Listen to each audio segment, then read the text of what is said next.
Hey, what's going on, everybody? It's me again, Golden Blue Dude. If you haven't already, go ahead and hit that like and subscribe button. I do college football videos every single day. I try to avoid car videos, but sometimes you just got to do a car video. I already did a video congratulating Georgia on beating Clemson. That was a pretty big win. But how good can you really feel about your team, Georgia fans? I mean, you won the game 10-3.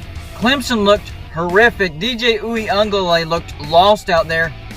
But Georgia's offense didn't look good either, especially at the quarterback position. Uiagalelei threw for 178 yards and one interception, but it was a big interception, a pick six.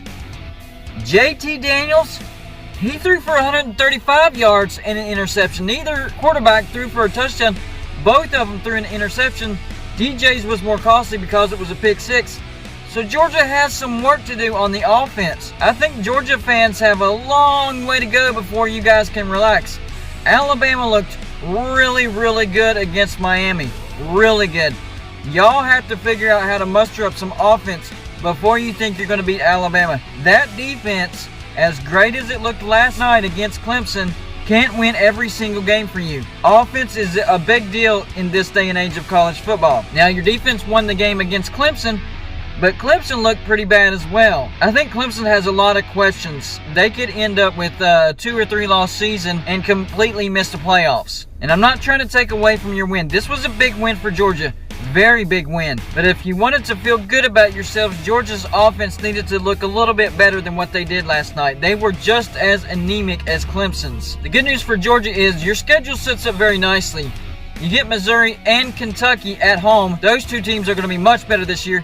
You get Florida in the neutral site, and I think Florida's not going to be as good as they were last year. The road trip to Auburn, that could be a tricky one. I had Auburn going maybe 7-5, 8-4, something like that. Could be a tricky road trip for Georgia. That's a tough environment, and Georgia's going to need some offense to win that game. You can't do like what you did last night. This is supposed to be your national championship year.